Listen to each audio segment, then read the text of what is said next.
Me llamo Ildefonso Napoleón Anaya Martínez.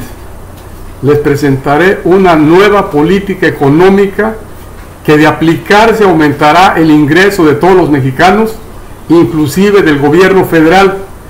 Expondré una síntesis en 4 fragmentos de 10 minutos.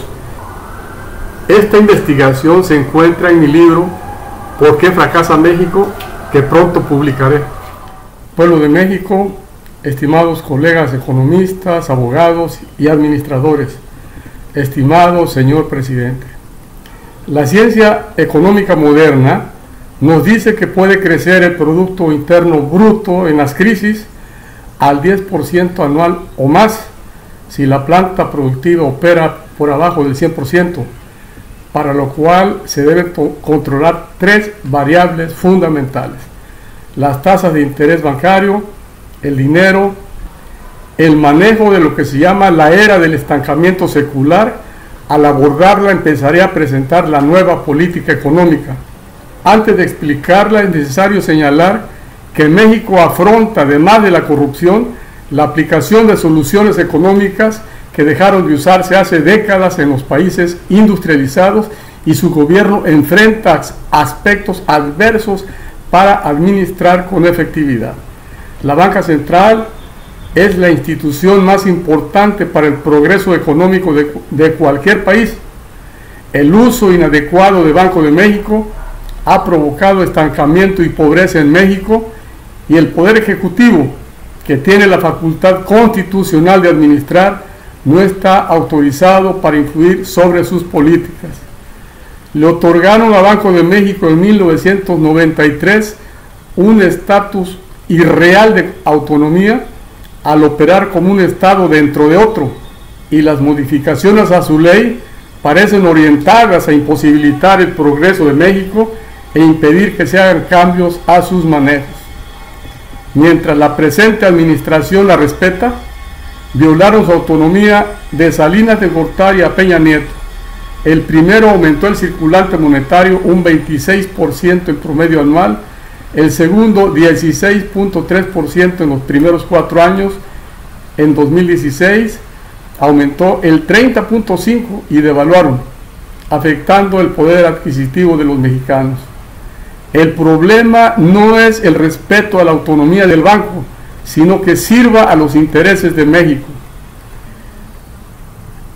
El artículo 45 de su ley establece que en la Junta de Gobierno los representantes del Poder Ejecutivo, el secretario de Hacienda y Crédito Público y el subsecretario solo tienen voz sin derecho a voto, lo cual impide unificar criterios e influir en sus políticas en beneficio del país.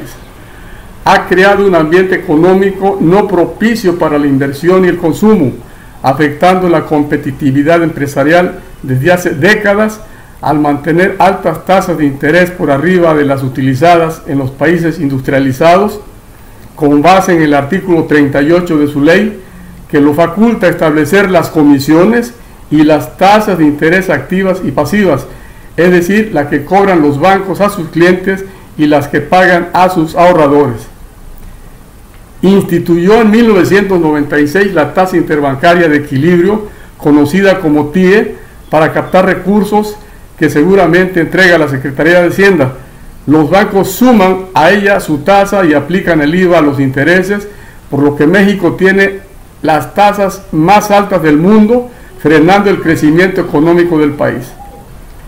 Banco de México, que debería resolver los problemas financieros del gobierno federal, como lo hace el Banco Central de Estados Unidos o el de Japón, le cerró esa posibilidad al gobierno con la reforma constitucional al artículo 28 y su ley orgánica de 1993 actualmente vigentes.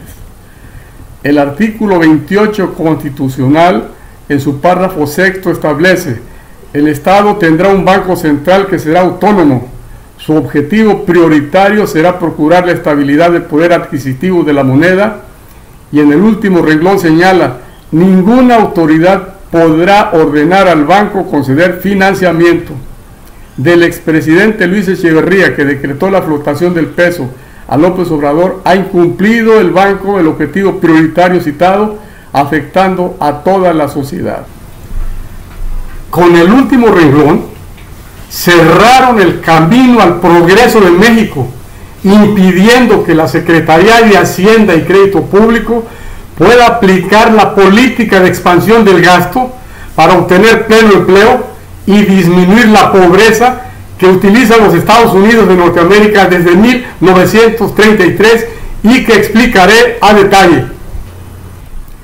El criterio de escasez de dinero que prevalece en el gobierno y Banco de México es válido para una empresa o un particular, no para un país, que refleja una administración inapropiada de su banca central. Igual que la presente administración, el general Lázaro Cárdenas tuvo insuficiencia de recursos financieros, requería 90 millones de pesos para el desarrollo agrícola de la laguna. La ley de Banco de México establecía financiar el saldo deudor un 10% de los ingresos anuales del gobierno, que eran de alrededor de 400 millones, por lo cual la deuda autorizada sería de 40 millones. El general Cárdenas pactó un sobregiro de 90 millones de pesos en 1937, creando por primera vez un presupuesto fiscal desequilibrado financiado por Banco de México, lo cual no produce inflación porque es usado para poner a trabajar recursos ociosos. El economista norteamericano Dr. Dudley Dillard, quien falleció en 1991, catedrático de la Universidad de Maryland, en su libro La teoría económica de John Maynard Keynes, escribió: hay necesidad de subvencionar a los bancos comerciales, pagándoles enormes cantidades de intereses para crear el nuevo dinero que se necesita para la expansión económica. ¿No es la creación de dinero una función propiamente estatal? Señaló también la falta de confianza en la competencia de las autoridades monetarias para obrar con prudencia en la administración de la oferta monetaria. El financiamiento del 10% del ingreso federal total lo constriñeron a sufragar el 1.5% del excedente en el gasto, es decir, no resuelve nada. La Ley de Banco de México de 1993 en vigor, en el artículo 12, fracción cuarta, establece: el saldo del gobierno federal no deberá exceder de un límite equivalente al 1.5% de las erogaciones del propio gobierno previstas en el presupuesto de egresos. De excederse, el banco deberá proceder a la colocación de valores a cargo del gobierno federal en un plazo no mayor de 15 días hábiles, lo cual obliga al gobierno a endeudarse vía colocación de valores o con préstamos de la banca comercial. Si comparamos burdamente a Banco de México y a los bancos extranjeros con casinos, es tanto como si los bancos le ordenaran: por cada 100 fichas que requieras, tu área que las produce solo debe fabricar una ficha y media. Es el 1.5 señalado en la ley. El resto te lo prestamos, obviamente con intereses. Con esa medida el casino no crecerá y la economía nacional tampoco.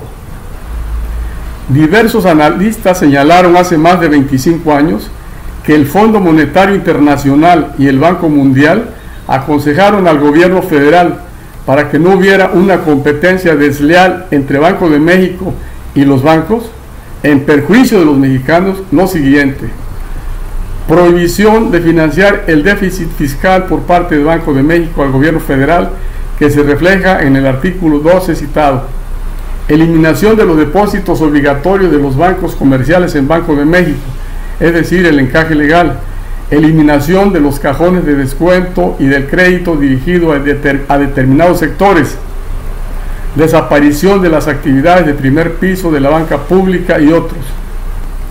Nuestro país tiene además el grave problema de continuar con el criterio de escasez financiera ya comentado, que fue abandonado hace más de 85 años por los países ricos. Ejemplificó lo que hacían los gobernantes el presidente Roosevelt. Llega a la presidencia en 1933 con una población de 69 millones, 17 millones de desempleados, 1000 bancos en quiebra y en igual estado las principales empresas.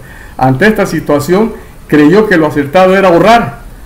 A continuación enlisto brevemente lo que equivocadamente hizo y continúan haciendo los países pobres de América Latina, entre ellos México. Tener un presupuesto equilibrado, es decir, no gastar más de lo que ingresa al gobierno para tener una hacienda sana. Tener un presupuesto desequilibrado con créditos bancarios, despedir burócratas, abandonar programas de inversión, aumentar el circulante monetario, elevar las tasas de interés bancario, aumentar impuestos y crear otros, y congelar sueldos. Los presupuestos citados y todo lo demás quedaron en el baúl de la historia económica. Fueron reemplazados por el presupuesto desequilibrado, financiado su déficit presupuestal por el Banco Central. En el 2020, la Secretaría de Hacienda y Crédito Público presentó al Congreso un arcaico presupuesto equilibrado porque faltó la cifra para alcanzar pleno empleo, la cual debe financiar Banco de México, y veremos en la nueva política económica.